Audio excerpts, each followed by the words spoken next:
ಎಲ್ಲರಿಗೂ ನಮಸ್ಕಾರ. ನಿಮ್ಮ ಶ್ರಾವ್ಸ್ ಕಲ್ಪವೃಕ್ಷ ಚಾನಲ್ಗೆ ಸ್ವಾಗತ. ಇವತ್ತು ಆರೋಗ್ಯಕರವಾಗಿರ್ತಕ್ಕಂಥ ಒಂದು ಇಡ್ಲಿ ರೆಸಿಪಿನ ಇನ್ಸ್ಟೆಂಟಾಗಿ ಅಕ್ಕಿ ಆಗಲಿ ಉದ್ದಿನ ಬೇಳೆ ಆಗಲಿ ಬಳಸ್ಕೊಳ್ಳದೆ ಕೇವಲ ಹೆಸರು ಬೇಳೆನ ಬಳಸ್ಕೊಂಡು ಯಾವ ರೀತಿ ಇನ್ಸ್ಟೆಂಟಾಗಿ ಅಂದರೆ ಒಂದು 10 ನಿಮಿಷದಲ್ಲಿ ಸ್ಪಾಂಜಿ ರೀತಿಯಲ್ಲಿ ಯಾವ ರೀತಿ ಮಾಡೋದು ಅಂತ ನೋಡ್ಕೊಳ್ಳೋಣ. ಅದ್ರ ಜೊತೆಗೆ ತೆಂಗಿನಕಾಯಿನ ಬಳಸ್ಕೊಳ್ಳದೆ ಒಂದು ಸೂಪರ್ ಆಗಿರ್ತಕ್ಕಂಥ ಚಟ್ನಿ ರೆಸಿಪಿ ಕೂಡ ನೋಡ್ಕೊಂಡು ಬಿಡೋಣ. ನಾನಿಲ್ಲಿ ಇಡ್ಲಿ ಮಾಡ್ಕೊಳ್ಳೋದಕ್ಕೋಸ್ಕರ 1 ಕಪ್ ಆಗುವಷ್ಟು ಹೆಸರು ಬೇಳೆನ ಮೊದಲೇ ನೆನೆಸಿಟ್ಕೊಂಡಿದ್ದೆ. 1 ಗಂಟೆ ನೆನೆಸಿದರೆ ಸಾಕು. ಬೆಳಗ್ಗೆ ಮಾಡೋದಾಯಿತು ಅಂತಂದರೆ ಎದ್ದ ತಕ್ಷಣವೇ 1 ಗಂಟೆ ಅಂದರೆ ಎದ್ದ ತಕ್ಷಣ ನೀವು ಒಂದು ಯಾವ ಮೆಜರ್ಮೆಂಟಲ್ಲಿ ಬೇಕೋ ಆ ಮೆಜರ್ಮೆಂಟಲ್ಲಿ ಅಳತೆ ಮಾಡಿಕೊಂಡು ಈ ರೀತಿ ಹೆಸರು ಬೇಳೆನ ನೆನೆಸ್ಕೊಳ್ಳಿ. 1 ಗಂಟೆ ಟೈಮ್ ಇಲ್ಲ ಅಂದರೆ ಅರ್ಧ ತಾಸಾದರೂ ನೆನೆಸ್ಕೊಳ್ಬೇಕು. ಅಂದರೆ ಅರ್ಧ ಗಂಟೆ ಆದರೂ ನೆನೆಸ್ಕೊಳ್ಳಿ. ನಾನು ಕೂಡ 1 ಕಪ್ ಆಗುವಷ್ಟು ಹೆಸರುಬೇಳೆ ತೊಗೊಂಡು ಈ ರೀತಿ 1 ಗಂಟೆ ನೆನೆಸಿಟ್ಕೊಂಡಿದ್ದೀನಿ. 2-3 ಸರಿ ತೊಳೆದಾದ್ಮೇಲೆ ನೆನೆಸಿಟ್ಕೊಂಡಿದ್ದೆ. ಹಾಗಾಗಿ ಈ ನೀರನ್ನ ನಾನು ಚೆಲ್ತಿಲ್ಲ. ರುಬ್ಬುವಾಗ ಇದೇ ನೀರನ್ನ ಬಳಸ್ಕೊಂಡು ರುಬ್ಕೊಳ್ತಿದ್ದೀನಿ. ಈ ರೀತಿ ಮಾಡೋದ್ರಿಂದ ಇಡ್ಲಿಯ ಒಂದು ಹಿಟ್ಟು ಫರ್ಮೆಂಟ್ ಆಗಲಿಕ್ಕೆ ಅನುಕೂಲ ಆಗುತ್ತೆ. ಹಾಗಾಗಿ ನೋಡಿ, ನಾನಿಲ್ಲಿ ನೆನೆಸಿಟ್ಟಿರ್ತಕ್ಕಂಥ ಹೆಸರುಬೇಳೆ ನೀರನ್ನೇ ಇಲ್ಲಿ ಹಾಕ್ಕೊಂಡು ರುಬ್ಕೊಳ್ತಿದ್ದೀನಿ. ನೀವು ಕೂಡ ಇದೇ ರೀತಿ ಮಾಡ್ಕೊಳ್ಬೋದು. ಇಂಟ್ರೆಸ್ಟ್ ಇಲ್ಲ ಅಂತಂದರೆ ಸಪ್ರೇಟ್ ನೀರು ಕೂಡ ಸೇರಿಸ್ಕೊಂಡು ನೀವು ಮಾಡ್ಕೊಳ್ಬೋದು. 2 ಸರಿ ತೊಳೆದಾದ್ಮೇಲೆ ಅದರಲ್ಲಿ ಯಾವುದೇ ರೀತಿಯ ಡಸ್ಟ್ ಇರೋದಿಲ್ಲ. ಹಾಗಾಗಿ ಅದೇ ನೀರನ್ನ ಬಳಸ್ಕೊಳ್ಳೋದು ಉತ್ತಮ. ಇವಾಗ ರುಬ್ಕೊಂಡು ಬಂದಿದ್ದಾಗಿದೆ. ಈ ಒಂದು ಕನ್ಸಿಸ್ಟೆನ್ಸಿಯಲ್ಲಿ ಹಿಟ್ಟನ್ನು ಅಂದರೆ ಬೇಳೆನ ನಾವು ರುಬ್ಕೊಂಡಿರಬೇಕು. ನೋಡಿ, ಈ ರೀತಿ ಕನ್ಸಿಸ್ಟೆನ್ಸಿಯಲ್ಲಿ ಇರಬೇಕು. ತೀರಾ ಸಣ್ಣಗಿನೂ ಅಲ್ಲ, ತೀರಾ ಉದುರು ಅಂದರೆ ರವೆ ರೀತಿಯಲ್ಲೂ ಇರಬಾರ್ದು. ಒಂದು ಹಂತದಲ್ಲಿ ಇರಬೇಕು. ನೀವು ನೋಡುವಾಗಲೇ ಗೊತ್ತಾಗುತ್ತೆ ಯಾವ ರೀತಿ ರುಬ್ಬಿದ್ದೀವಿ ಅಂತ. ಈ ಒಂದು ಕನ್ಸಿಸ್ಟೆನ್ಸಿಯಲ್ಲಿ ರುಬ್ಕೊಳ್ಳಿ. ಇವಾಗ ಇದನ್ನು ನಾನು ಬೇರೆ ಪಾತ್ರೆಗೆ ತಗೊಳ್ತಿದ್ದೀನಿ. ನಾನು ನೆನೆಸಿರ್ತಕ್ಕಂಥ 1 ಕಪ್ಪಲ್ಲಿ ನೆನೆಸಿರ್ತಕ್ಕಂಥ ಹೆಸರುಬೇಳೆ ಎಲ್ಲನೂ ಒಟ್ಟಿಗೆ ರುಬ್ಕೊಂಡಿದ್ದೀನಿ. ಹಾಗೆ ಒಂದು ಸ್ವಲ್ಪ ಜಾರ್ ತೊಳೆದಿರೋ ನೀರನ್ನ ಕೂಡ ಸೇರಿಸ್ಕೊಳ್ತಿದ್ದೀನಿ. ಇಲ್ಲಿ ಪ್ರತಿ ಸರನೂ ನಾನು ಬಳಸ್ತಕ್ಕಂಥ ಈ ಒಂದು ಬ್ಯಾಟರ್ಗೆ ಬಳಸ್ತಕ್ಕಂಥ ನೀರು ಬೇಳೆ ನೆನೆಸಿಟ್ಟಿತ್ತಲ್ಲ ಅದೇ ನೀರನ್ನ ಬಳಸ್ಕೊಂಡಿದ್ದೀನಿ. ಇವಾಗ ನೋಡಿ, ಯಾವ ಕಪ್ಪಿಂದ ಹೆಸರುಬೇಳೆನ ಅಳತೆ ಮಾಡಿ ಹಾಕ್ಕೊಂಡಿದ್ದೆ ಅದೇ ಕಪ್ಪಿಂದ ಒಂದು 3/4 ಕಪ್ ಆಗುವಷ್ಟು ನಾನಿಲ್ಲಿ ಚಿರೋಟಿ ರವೆ ತೊಗೊಂಡಿದ್ದೀನಿ. ಅರ್ಧ ಕಪ್ ಆದರೂ ಹಾಕ್ಕೊಳ್ಬೇಕಾಗತ್ತೆ. ನೋಡ್ಕೊಂಡು ಹಾಕ್ಕೊಳ್ಳಿ. ಅರ್ಧ ಕಪ್ ಆದರೂ ಸರಿ ಹೋಗುತ್ತೆ. ಇವಾಗ ಅದೇ ಕಪ್ಪಿಂದ ಅರ್ಧ ಕಪ್ ಆಗುವಷ್ಟು ನಾನಿಲ್ಲಿ ಮೊಸರನ್ನ ಸೇರಿಸ್ಕೊಂಡಿದ್ದೀನಿ.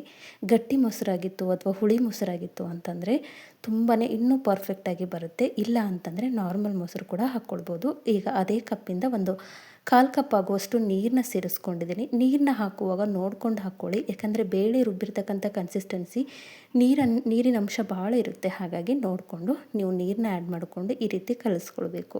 ಹಿಟ್ಟನ್ನು ಕಲಿಸೋದು ಕೂಡ ತುಂಬಾ ಇಂಪಾರ್ಟೆಂಟ್ ಆಗುತ್ತೆ. ಯಾವುದೇ ರೀತಿಯ ರೆಸಿಪಿ ಇರಲಿ, ಇವಾಗ ನಾವು ಇಡ್ಲಿ ಅಥವಾ ದೋಸೆ ಅಥವಾ ಪಡ್ಡು ಮಾಡುವಾಗ ಈ ರೀತಿ ಹಿಟ್ಟನ್ನು ನಾವು ರೆಡಿ ಮಾಡ್ಕೊಳ್ಳುವಾಗ ಎಷ್ಟು ಸಾಧ್ಯನೋ ಅಷ್ಟು ಒಂದು 2-5 ನಿಮಿಷ ಆದರೂ ನೀವು ಹಿಟ್ಟನ್ನು ಕಲಿಸ್ಕೊಳ್ಬೇಕು. ನೋಡಿ, ಕನ್ಸಿಸ್ಟೆನ್ಸಿ ನೀವು ನೋಡ್ತಿರ್ಬೋದು, ಸ್ವಲ್ಪ ನೀರಿನ ಅಂಶ ಅನಿಸುತ್ತೆ. ಅಂದರೆ ದೋಸೆ ಹಿಟ್ಟಿನ ಬ್ಯಾಟರಲ್ಲಿ ನಾನು ರೆಡಿ ಮಾಡ್ಕೊಂಡಿದ್ದೀನಿ. ಯಾಕಂದರೆ ಹಾಕಿರ್ತಕ್ಕಂಥ ರವೆ ನೆನ್ಕೊಂಡಾಗ ಮತ್ತೆ ಹಿಟ್ಟು ಗಟ್ಟಿಯಾಗುತ್ತೆ.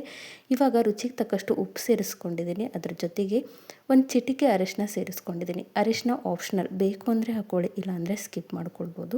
ಇವಾಗ ಮತ್ತೊಂದು ಸರಿ ಕೈ ಆಡಿಸ್ಕೊಳ್ತಿದ್ದೀನಿ.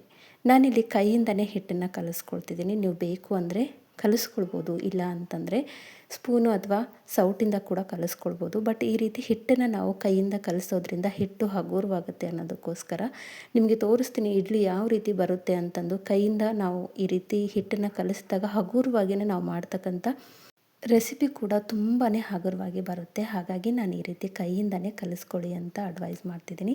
ಈ ರೀತಿ ಇಂಟ್ರೆಸ್ಟ್ ಇಲ್ಲ ಅಂತಂದರೆ ಸೌಟ್ ಸಹಾಯದಿಂದ ಕೂಡ ನೀವು ಹಿಟ್ಟನ್ನು ಕಲಿಸಿ ಹಿಟ್ಟನ್ನು ಹಗುರವಾಗಿ ಮಾಡ್ಕೊಳ್ಬೋದು. ಇವಾಗ ಹಿಟ್ಟನ್ನು ರೆಡಿಯಾಗಿದೆ. ಒಂದು 10 ನಿಮಿಷ ಇದು ಸೆಟ್ ಆಗಬೇಕು. 10-15 ನಿಮಿಷ ಆದರೂ ನೀವು ಟೈಮ್ ಕೊಟ್ಕೊಂಡು ಇದನ್ನು ಸೆಟ್ ಆಗಲಿಕ್ಕೆ ಬಿಡಿ. ಈ ಸೈಡಲ್ಲಿ ನಾನು ಒಂದು ಚಟ್ನಿಗೆ ರೆಡಿ ಮಾಡ್ಕೊಂಡಿದ್ದೆ. ನೋಡಿ, ಸಿಂಪಲ್ಲಾಗಿ ಇಲ್ಲಿ ಯಾವುದೇ ರೀತಿಯ ತೆಂಗಿನಕಾಯಿನ ಬಳಸ್ತಿಲ್ಲ. ಜಸ್ಟು ಕಡಲೆ ಬೀಜ, ಹಾಗೆ ಹುರುಗಡಲೆ ಅಥವಾ ಪುಟಾಣಿ, ಹಾಗೆ 1-2 ಟೊಮೆಟೊನೋ ನಾನು ಮೊದಲೇ ಎಣ್ಣೆ ಹಾಕಿ ಹುರಿದಿಟ್ಕೊಂಡಿದ್ದೆ, ಫ್ರೈ ಮಾಡಿ ಇಟ್ಕೊಂಡಿದ್ದೆ, ಅದನ್ನು ಸೇರಿಸ್ಕೊಳ್ತಿದ್ದೀನಿ. ಕಡಲೆ ಬೀಜ ಎಷ್ಟು ತೊಗೊಂಡಿರ್ತೀವಿ ಅದಕ್ಕೆ ಅರ್ಧದಷ್ಟು ಪುಟಾಣಿ ಅಥವಾ ಹುರುಗಡಲೆ ತೊಗೊಳ್ಬೇಕು. ಹಾಗೆ 1-2 ಟೊಮೆಟೊ, ಒಂದು 3 ಎಸಳು ಬೆಳ್ಳುಳ್ಳಿ ಸೇರಿಸ್ಕೊಂಡಿದ್ದೀನಿ. ಅದರ ಜೊತೆಗೆ 1 ಇಂಚ್ ಆಗುವಷ್ಟು ಹಸಿ ಶುಂಠಿ ಕೂಡ ಸೇರಿಸ್ಕೊಂಡಿದ್ದೀನಿ. ಈ ಚಟ್ನಿಗೆ ಯಾವುದೇ ರೀತಿಯ ತೆಂಗಿನಕಾಯಿ ಹಾಕೋ ಅವಶ್ಯಕತೆ ಇರೋದಿಲ್ಲ. ಹಾಗೆ ರುಚಿಗೆ ತಕ್ಕಷ್ಟು ಉಪ್ಪು ಕೂಡ ಸೇರಿಸ್ಕೊಂಡಿದ್ದೀನಿ. ತುಂಬಾ ರುಚಿಯಾಗಿ ಬರ್ತಕ್ಕಂಥ ಒಂದು ರೆಸಿಪಿ, ಚಟ್ನಿ ರೆಸಿಪಿ ಅಂತಲೇ ಹೇಳ್ಬೋದು. ಒಂದ್ಸರಿ ಟ್ರೈ ಮಾಡಿ. ಒಂದು 1/4 ಸ್ಪೂನ್ ಆಗುವಷ್ಟು ಜೀರಿಗೆ ಸೇರಿಸ್ಕೊಂಡಿದ್ದೀನಿ. ಹಾಗೆ 1-2 ಸ್ಪೂನು ಅಥವಾ ಖಾರಕ್ಕೆ ಅನುಗುಣವಾಗಿ ನೀವು ಅಚ್ಚ ಖಾರದ ಪೌಡರ್ ಸೇರಿಸ್ಕೊಳ್ಬೋದು. ಇಲ್ಲ ಅಂತಂದರೆ ಹುರಿಯುವಾಗ ಅಥವಾ ಫ್ರೈ ಮಾಡುವಾಗ ಕೂಡ ನೀವು ಒಣಮೆಣಸಿನಕಾಯಿ ಅಥವಾ ರೆಡ್ ಚಿಲ್ಲಿನ ಹಾಕಿ ಫ್ರೈ ಮಾಡಿಕೊಂಡು ಇದ್ರ ಜೊತೆಗೆ ಸೇರಿಸ್ಕೊಳ್ಬೋದು. ಇವಾಗ ನೋಡಿ ರುಬ್ಕೊಂಡು ಬಂದಿದ್ದಾಗಿದೆ. ಇವಾಗ ಇದಕ್ಕೆ ಬೇಕು ಅಂದರೆ ನೀವು ಎಲ್ಲನೂ ರುಬ್ಬುವಾಗಲೇ ಈ ರೀತಿ ಕೊತ್ತಂಬರಿ ಸೊಪ್ಪು ಕೂಡ ಹಾಕ್ಕೊಳ್ಬೋದು. ಆದರೆ ಈ ರೀತಿ ಮಾಡೋದ್ರಿಂದ ಒಂದು ಸ್ವಲ್ಪ ನೋಡಲಿಕ್ಕೆ ಚೆನ್ನಾಗಿ ಕಾಣುತ್ತೆ ಅನ್ನೋದಕ್ಕೋಸ್ಕರ ನಾನು ನಂತರ ಅಂದರೆ ಒಂದು ಬ್ಯಾಚ್ ರುಬ್ಕೊಂಡು ಆದಮೇಲೆ ಕೊತ್ತಂಬರಿ ಸೊಪ್ಪನ್ನ ಸೇರಿಸ್ಕೊಂಡು ರುಬ್ಕೊಂಡಿದ್ದೀನಿ. ಇವಾಗ ಚಟ್ನಿ ರೆಡಿಯಾಗಿದೆ. ಅಕಸ್ಮಾತ್ ತೆಂಗಿನಕಾಯಿ ಇಲ್ಲ ಅಂತಂದಾಗ ಈ ಒಂದು ಚಟ್ನಿನ ರೆಡಿ ಮಾಡ್ಕೊಳ್ಬೋದು. ಹಾಗೆ ಈ ಚಟ್ನಿನ ಒಂದು ದಿನ ಪೂರ್ತಿಯಾಗಿ ಇಟ್ಕೊಂಡು ತಿನ್ಬೋದು. ಟೊಮೆಟೊ ಕಾಯಿ ಬಳಸಿರೋದ್ರಿಂದ ಹಾಳಾಗೋದಿಲ್ಲ. ಹಾಗೆ ಇದಕ್ಕೆ ಒಂದು ಸಿಂಪಲ್ಲಾಗಿ ಒಗ್ಗರಣೆ ಅಥವಾ ತಡಕ ಕೊಟ್ಕೊಂಡಿದ್ದೆ. ಎಣ್ಣೆ ಕಾಯಿಸ್ಲಿಕ್ಕೆ ಇಟ್ಟಿದ್ದೆ. ಎಣ್ಣೆ ಕಾದಾದಮೇಲೆ ಸಾಸಿವೆ, ಉದ್ದಿನಬೇಳೆ, ಕಡಲೆಬೇಳೆ, ಒಣಮೆಣಸಿನಕಾಯಿ ಹಾಗೆ ಒಂದು ಕಡ್ಡಿ ಕರಿಬೇವು, ಒಂದು ಸ್ವಲ್ಪ ಇಂಗು ಸೇರಿಸ್ಕೊಂಡು ಒಗ್ಗರಣೆ ಹಾಕ್ಕೊಂಡಿದ್ದೀನಿ. ನೋಡಿ ಇವಾಗ ಚಟ್ನಿ ರೆಡಿಯಾಗಿದೆ. ಈ ಒಂದು ರೆಸಿಪಿ ಕೂಡ ತುಂಬಾ ಪರ್ಫೆಕ್ಟಾಗಿ ಬರುತ್ತೆ. ಒಂದ್ಸರಿ ಟ್ರೈ ಮಾಡಿ. ಈ ಸೈಡಲ್ಲಿ ನಾವು ಹಿಟ್ಟನ್ನು ನೆನೆಯೋಕೆ ಇಟ್ಟಿದ್ವಿ. ಆಲ್ರೆಡಿ ಒಂದು 10 ನಿಮಿಷ ಆಗಿತ್ತು. ಹಿಟ್ಟು ನೆನ್ಕೊಂಡಿದೆ. ನೀವು ನೋಡ್ತಿರ್ಬೋದು, ನಾವು ಕಲಿಸುವಾಗ ಹಿಟ್ಟು ಒಂದು ಸ್ವಲ್ಪ ನಮಗೆ ದೋಸೆ ಹಿಟ್ಟಿನ ಬ್ಯಾಟರಲ್ಲಿತ್ತು. ಇವಾಗ ನೋಡಿ ಯಾವ ರೀತಿ ಕರೆಕ್ಟಾಗಿ ನೆನ್ಕೊಂಡಿರುತ್ತೆ. ಅಂದರೆ ಹಾಕಿರ್ತಕ್ಕಂಥ ರವೆ ಕರೆಕ್ಟಾಗಿ ನೆನ್ಕೊಂಡಿರುತ್ತೆ. ನಿಮಗೆ ಏನಾದರೂ ನೀರು ಅನಿಸಿತು ಅಂದರೆ ಒಂದು ಸ್ವಲ್ಪ ಚಿರೋಟಿ ರವೆ ಸೇರಿಸ್ಕೊಳ್ಬೋದು. ಕಲಿಸುವಾಗ ನೋಡ್ಕೊಂಡು ಕಲಿಸ್ಕೊಂಡ್ರೆ ಆಯಿತು. ಇವಾಗಿದು ಇನ್ಸ್ಟೆಂಟಾಗಿ ಮಾಡ್ಕೊಳ್ಳೋದ್ರಿಂದ ನಾನಿಲ್ಲಿ 1 ಸ್ಪೂನ್ ಆಗುವಷ್ಟು ಈನೋ ಬಳಸ್ಕೊಳ್ತಿದ್ದೀನಿ. ನಿಮಗೆ ಏನೋ ಇಷ್ಟ ಇಲ್ಲ ಅಂತಂದರೆ ಇದೇ ಹಿಟ್ಟನ್ನು ನೀವು ರಾತ್ರಿ ರೆಡಿ ಮಾಡಿ ಇಟ್ಕೊಂಡು ಮಾರ್ನಿಂಗು ಫರ್ಮೆಂಟೇಷನ್ ಮಾಡಿಕೊಂಡು ಮಾಡ್ಕೊಳ್ಬೋದು. ಅದು ಕೂಡ ತುಂಬಾ ಪರ್ಫೆಕ್ಟಾಗಿ ಬರುತ್ತೆ. ಅಂದರೆ ಇಲ್ಲಿ ಏನೋ ಬಳಸ್ತಿರೋದು ಇನ್ಸ್ಟೆಂಟ್ ಆಗಿರೋದ್ರಿಂದ ನಾನು ಬಳಸ್ಕೊಳ್ತಿದ್ದೀನಿ. ಹಾಗಾಗಿ ಇದೇ ನೀವು ರೆಸಿಪಿನ ನೈಟ್ 1 ಅವರ್ ಮುಂಚೆ ನೀವು ಬೇಳೆನ ನೆನೆಸ್ಕೊಂಡು ಮಾರ್ನಿಂಗು ನೀವು ಫರ್ಮೆಂಟೇಷನ್ ಮಾಡಿಸ್ಕೊಂಡು ಈ ರೀತಿ ಇಡ್ಲಿ ಕೂಡ ಮಾಡ್ಕೊಳ್ಬೋದು. ಆದರೆ ಅಲ್ಲಿ ಯಾವುದೇ ರೀತಿಯ ಈನೋ ಬಳಸ್ಕೊಳ್ಳೋ ಅವಶ್ಯಕತೆ ಇರೋದಿಲ್ಲ. ಇಲ್ಲಿ ಇನ್ಸ್ಟೆಂಟ್ ಆಗಿರೋದ್ರಿಂದ ನಾನು ಬಳಸ್ಕೊಂಡಿದ್ದೀನಿ. ಈನೋ ಹಾಕಾದ್ಮೇಲೆ ಈ ರೀತಿ ಒಂದ್ಸರಿ ಕೈ ಆಡಿಸ್ಕೊಳ್ಳಿ. ನೋಡಿ ಇವಾಗ ಹಿಟ್ಟು ರೆಡಿಯಾಗಿದೆ. ಈ ಕನ್ಸಿಸ್ಟೆನ್ಸಿಯಲ್ಲಿ ಹಿಟ್ಟು ರೆಡಿ ಮಾಡ್ಕೊಂಡಿರಬೇಕು.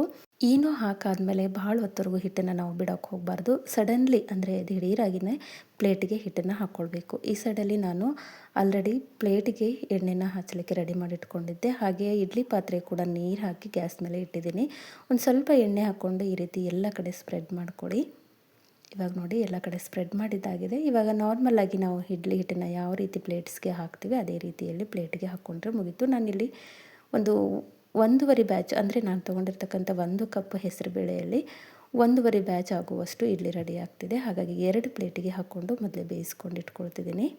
ಮೀಡಿಯಮ್ ಫ್ಲೇಮಲ್ಲಿ ಇಟ್ಕೊಂಡು ನೀವೊಂದು 3/4 ಕಪ್ ಆಗುವಷ್ಟು ನೀರನ್ನ ಹಾಕ್ಕೊಂಡು ಈ ರೀತಿ ರೆಡಿ ಮಾಡಿ ಇಟ್ಕೊಂಡಿದ್ದೆ. ಇವಾಗ ರೆಡಿ ಮಾಡಿರ್ತಕ್ಕಂಥ ಪ್ಲೇಟ್ನ ನಾನಿಲ್ಲಿ ಜೋಡಿಸ್ಕೊಳ್ತಿದ್ದೀನಿ. ನೋಡಿ ಒಂದನ್ನೊಂದು ಕರೆಕ್ಟಾಗಿ ಜೋಡಿಸ್ಕೊಂಡು ಮೀಡಿಯಮ್ ಫ್ಲೇಮಲ್ಲೇ ಇಟ್ಕೊಂಡು ಒಂದು 5ರಿಂದ 6 ನಿಮಿಷ ಅಥವಾ ಲೋ ಫ್ಲೇಮಲ್ಲಿ ಆಯಿತು ಅಂತಂದರೆ ಒಂದು 8 ನಿಮಿಷ ಆದರೂ ನಾವು ಬೇಯಿಸ್ಕೊಳ್ಬೇಕು. ಮೇಲ್ಗಡೆಯಿಂದ ಪ್ಲೇಟ್ನ ಮುಚ್ಚಿ ಒಂದು ಮೀಡಿಯಮ್ ಫ್ಲೇಮಲ್ಲಿ ನಾನು ಒಂದು 5ರಿಂದ 6 ನಿಮಿಷ ಬೇಯಿಸ್ಕೊಳ್ತಿದ್ದೀನಿ. ನೋಡಿ ಇವಾಗ ಒಂದು 6 ನಿಮಿಷ ಆಗಿತ್ತು, ತೆಗೆದು ತೋರಿಸ್ತಿದ್ದೀನಿ. ಎಷ್ಟು ಪರ್ಫೆಕ್ಟಾಗಿ ಉಬ್ಕೊಂಡು ಬಂದಿದೆ ಇಡ್ಲಿ ಅಂತ ನೋಡ್ತಿರ್ಬೋದು. ಹೆಸರುಬೇಳೆ ಬಳಸಿರೋದ್ರಿಂದ ಆರೋಗ್ಯಕರ, ಆದರೆ ಈನೋ ಬಳಸಿರೋದ್ರಿಂದ ಅಷ್ಟೊಂದು ಅಂದರೆ ಆರೋಗ್ಯಕರ ಅಲ್ಲ ಅಂತಲೇ ಹೇಳ್ಬೋದು. ಯಾಕಂದರೆ ಈನೋ ಬಳಸಿರ್ತೀವಲ್ಲ, ಹಾಗಾಗಿ ಇದೇ ಒಂದು ಇಡ್ಲಿನ ನೀವು ಬೇಕು ಅಂದರೆ ಫರ್ಮೆಂಟೇಷನ್ ಮಾಡಿ ಕೂಡ ಮಾಡ್ಕೊಳ್ಬೋದು. ಅಂದರೆ ಇಡ್ಲಿ ರವೆ ಬದಲಿಗೆ ಹೆಸರು ಬೇಳೆನ ಬಳಸ್ಕೊಂಡು ಕೂಡ ಆರೋಗ್ಯಕರವಾಗಿ ಫರ್ಮೆಂಟೇಷನ್ ಮಾಡಿಕೊಂಡು ಈ ಹಿಟ್ಟನ್ನು ನೀವು ಬಳಸ್ಕೊಂಡು ಇಡ್ಲಿ ಮಾಡ್ಕೊಳ್ಬೋದು. ಒಂದು ಸ್ವಲ್ಪ ಆರ್ಲಿಕ್ಕೆ ಬಿಟ್ಟಿದ್ದೆ, ಆರಾದಮೇಲೆ ನಾನಿಲ್ಲಿ ತೆಗೆದು ತೋರಿಸ್ತಿದ್ದೀನಿ. ನೀವು ನೋಡಿದರೆ ಗೊತ್ತಾಗುತ್ತೆ ಯಾವ ರೀತಿ ಇಡ್ಲಿ ಬಂದಿದೆ ಅಂತ. ನೋಡಿ ಗೂಡಾಗಿ ಹಗುರವಾಗಿ ಸ್ಪಾಂಜಿ ರೀತಿಯಲ್ಲಿರ್ತಕ್ಕಂಥ ಒಂದು ಹೆಸರುಬೇಳೆ ಇಡ್ಲಿನ ಇನ್ಸ್ಟೆಂಟಾಗಿ ನಾವು ಮಾಡ್ಕೊಳ್ಬೋದು. ಮಕ್ಕಳು ಕೂಡ ತುಂಬಾ ಇಂಟ್ರೆಸ್ಟ್ ಪಟ್ಟು ಇಷ್ಟಪಟ್ಟು ತಿಂತಾರೆ. ಯಾಕಂದರೆ ಕಲರ್ ಚೇಂಜ್ ಇರುತ್ತಲ್ಲ, ಹಾಗಾಗಿ ಇಲ್ಲಿ ಅರಿಶಿನ ಆಪ್ಷನಲ್, ಬೇಕು ಅಂದರೆ ಹಾಕ್ಕೊಳ್ಬೋದು, ಇಲ್ಲ ಅಂತಂದರೆ ಹಾಕದೇ ಇದ್ದರೂ ಕೂಡ ನಮಗೆ ಕಲರ್ ಒಂದು ಸ್ವಲ್ಪ ಡಿಮ್ ಅನಿಸುತ್ತೆ ಅನ್ನೋದು ಬಿಟ್ಟರೆ ಮತ್ತೇನು ಇರೋದಿಲ್ಲ. ನೋಡಿ ಎಷ್ಟು ಕಲರ್ಫುಲ್ಲಾಗಿ ಬಂದಿದೆ. ಹಾಗೆ ತುಂಬಾ ಹಗುರವಾಗಿರುತ್ತೆ. ನೋಡಿದರೆ ನಮಗೆ ಗೊತ್ತಾಗುತ್ತೆ ಯಾವ ರೀತಿ ಹಗುರವಾಗಿ ಇಡ್ಲಿ ರೆಡಿಯಾಗಿದೆ ಅಂತಂದು. ಸ್ಪಾಂಜಿಯಾಗಿ ಕೂಡ ಬಂದಿರುತ್ತೆ. ನಾರ್ಮಲಾಗಿ ನಾವು ಹೋಲ್ ನೈಟ್ ಫರ್ಮೆಂಟೇಷನ್ಗೆ ಇಟ್ಟು ಮಾಡ್ತಕ್ಕಂಥ ಇಡ್ಲಿ ರೀತಿಯಲ್ಲೇ ಬಂದಿರುತ್ತೆ. ಇಲ್ಲಿ ಇನ್ನೊಂದು ಪ್ಲೇಟ್ ಕೂಡ ನಾನು ನಿಮಗೆ ಬಿಡಿಸಿ ತೋರಿಸ್ತಿದ್ದೀನಿ. ಜಸ್ಟ್ ಈ ರೀತಿ ಎಡ್ಜಸ್ನ ಬಿಡಿಸ್ಕೊಂಡ್ರೆ ಸಾಕು, ಇಡ್ಲಿ ತನ್ನಿಂದ ತಾನೇ ಕರೆಕ್ಟಾಗಿ ಎದ್ಕೊಂಡು ಬಂದಿರುತ್ತೆ. ನೋಡಿ ಹತ್ತಿಯಷ್ಟೇ ಸ್ಮೂತಾಗಿರ್ತಕ್ಕಂಥ ಇಡ್ಲಿನ ಇನ್ಸ್ಟೆಂಟಾಗಿ ಮಾಡ್ಕೊಳ್ಳೋದಾಯಿತು, ಅದು ಆರೋಗ್ಯಕರವಾಗಿ ಮಾಡ್ಕೊಳ್ಳೋದಾಯಿತು ಅಂತಂದರೆ ಹೆಸರುಬೇಳೆನ ಬಳಸ್ಕೊಂಡು ಇನ್ಸ್ಟೆಂಟಾಗಿ ಕೇವಲ ಒಂದು 10 ನಿಮಿಷದಲ್ಲಿ ಮಾಡ್ಕೊಳ್ಬೋದು. ಆದರೆ 1 ಗಂಟೆ ಅಥವಾ ಅರ್ಧ ಗಂಟೆ ನಾವು ಈ ಒಂದು ಹೆಸರು ಬೇಳೆನ ನೆನೆಸ್ಕೊಳ್ಳೇಬೇಕು. ಟೈಮ್ ಇತ್ತು ಅಂದರೆ 1 ಗಂಟೆ ನೆನೆಸ್ಕೊಳ್ಳಿ, ಇಲ್ಲ ಟೈಮ್ ಇಲ್ಲ ಅಂತಂದರೆ ಹಾಫ್ ಆನ್ ಅವರ್ ಆದರೂ ನೆನೆಸ್ಕೊಳ್ಬೋದು. ಯಾಕಂದರೆ ಹೆಸರುಬೇಳೆ ಬೇಗ ನೆನ್ಕೊಳ್ಳುತ್ತೆ, ಜಾಸ್ತಿ ಹೊತ್ತು ನೆನೆಸಬೇಕು ಅನ್ನೋದೇನಿರೋದಿಲ್ಲ. ಹಾಗಾಗಿ ನೋಡಿಕೊಂಡು ನಿಮಗೆ ಟೈಮ್ ಕೊಟ್ಕೊಂಡು ನೆನೆಸ್ಕೊಳ್ಬೋದು. ಇವಾಗ ನಾವು ಮಾಡಿರ್ತಕ್ಕಂಥ ಒಂದು ಹೆಸರುಬೇಳೆ ಇಡ್ಲಿ, ಇನ್ಸ್ಟೆಂಟ್ ಹೆಸರುಬೇಳೆ ಇಡ್ಲಿ, ಹಾಗೆ ಅದರ ಜೊತೆಗೆ ಮಾಡಿರ್ತಕ್ಕಂಥ ಚಟ್ನಿ ರೆಡಿಯಾಗಿದೆ.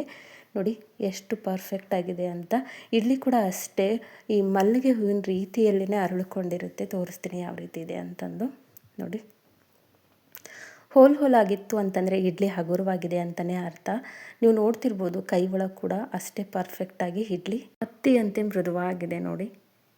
ಒಳಗಡೆಯಿಂದ ಕೂಡ ಅಷ್ಟೇ ನೋಡಿ, ನಾರ್ಮಲಾಗಿ ಇಡ್ಲಿನ ನಾವು ಫರ್ಮೆಂಟೇಷನ್ ಮಾಡಿರ್ತಕ್ಕಂಥ ಇಡ್ಲಿ ರೀತಿ ಒಳಗಡೆ ಸ್ಪಾಂಜಿ ರೀತಿಯಲ್ಲಿ ಅಂದರೆ ಬನ್ ರೀತಿಯಲ್ಲಿ ರೆಡಿಯಾಗಿರುತ್ತೆ. ಈನು ಬಳಸಿರೋದನ್ನು ಬಿಟ್ಟರೆ ಮತ್ತೆ ಯಾವುದೇ ರೀತಿಯ ಸೈಡ್ ಎಫೆಕ್ಟ್ ಇರೋದಿಲ್ಲ. ಅಷ್ಟು ಪರ್ಫೆಕ್ಟಾಗಿ ಹೆಲ್ದಿಯಾಗಿರ್ತಕ್ಕಂಥ ಒಂದು ರೆಸಿಪಿ ಅಂತಲೇ ಹೇಳ್ಬೋದು. ಹಾಗೆ ಮಾಡಿರ್ತಕ್ಕಂಥ ಚಟ್ನಿ ಜೊತೆಗೆ ಸೂಪರಾಗಿ ಹೊಂದ್ಕೊಂಡಿತ್ತು. ಐ ಹೋಪ್ ಇವತ್ತು ನಾನು ಮಾಡಿರ್ತಕ್ಕಂಥ ಒಂದು ಹೆಸರುಬೇಳೆ ಇಡ್ಲಿ ರೆಸಿಪಿ ನಿಮಗೆ ಭಾಳ ಇಷ್ಟ ಆಗದ ಅಂದ್ಕೊಳ್ತೀನಿ. ಇಷ್ಟ ಆಗಿದ್ದರೆ ದಯವಿಟ್ಟು ನನ್ನ ಚಾನಲ್ನ ಸಬ್ಸ್ಕ್ರೈಬ್ ಮಾಡ್ಕೊಳ್ಳಿ. ಹಾಗೆ ಈ ಒಂದು ರೆಸಿಪಿನ ನಿಮ್ಮ ಫ್ರೆಂಡ್ಸ್ ಆ್ಯಂಡ್ ಫ್ಯಾಮಿಲಿಗೆ ಶೇರ್ ಮಾಡಿ. ನಾಳೆ ಮತ್ತೊಂದು ಹೊಸ ರೆಸಿಪಿಯೊಂದಿಗೆ ಸಿಗೋಣ. ಧನ್ಯವಾದ.